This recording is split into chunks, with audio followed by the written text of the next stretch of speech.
All right, everybody, welcome back to the channel and welcome to today's video. And today we'll be doing a follow-up on the PEI texture plate video that I did before.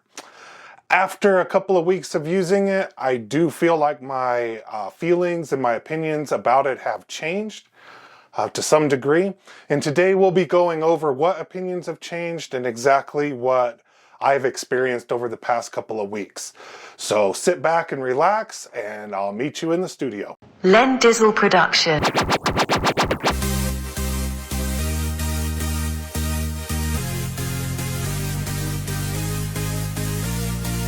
All right, now that we're in the studio, let me explain a little bit what I started to see.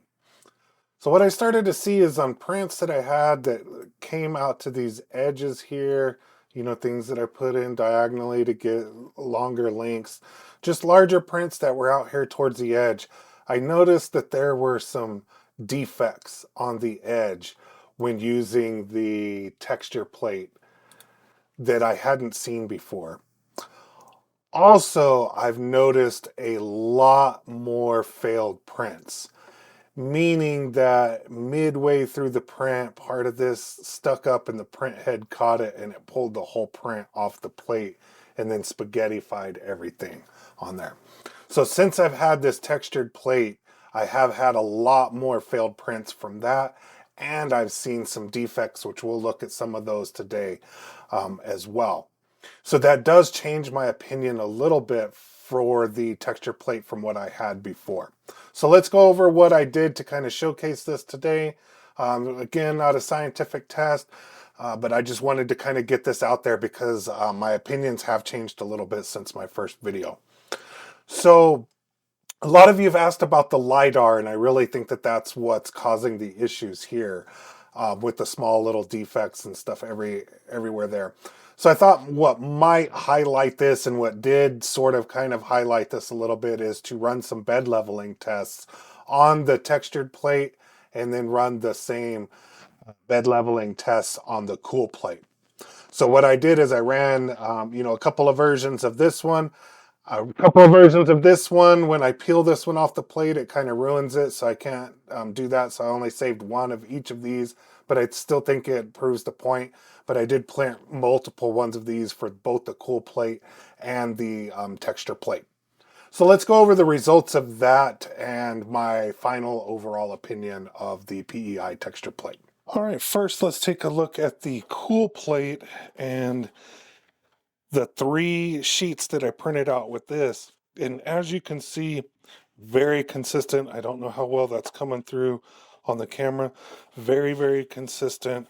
Very, very smooth. No sandpaper or anything like that. We do see the glue on the bottom.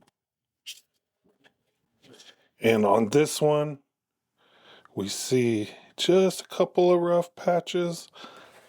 But other than that, everything is good to go. So let's take a look at the texture plate. So on the first print of the texture plate, it messed up right there. And that's on 2 layers that it's printing here. You can see a little bit of a defect here.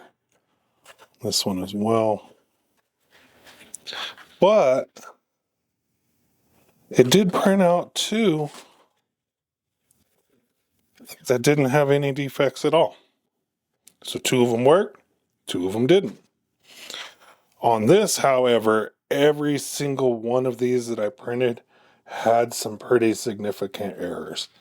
And this one doesn't really look like it, but almost every one of these feels like sandpaper. All right. You can really feel the sandpaper on that one. All right, so what are my final thoughts on the PEI texture plate? I think it's a good plate. I don't think I'll be using it for larger pieces or pieces that require a lot of precision, right? Because I do think there's a lot of you highlighted this and alluded to it, and even on the website, it does say there may be some potential issues with the LiDAR. So if it really needs to be precise, or something that you're trying to fit in there or something like that, The PEI plate, or at least the Bambu texture PEI plate's probably not the way to go.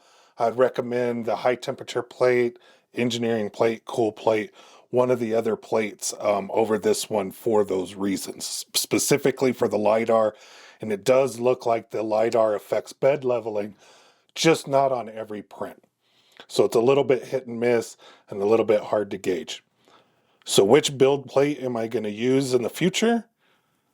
Well, that you are going to have to stay tuned to my channel for, because I got a whole bunch of them for us to try out, including a smooth PEI plate.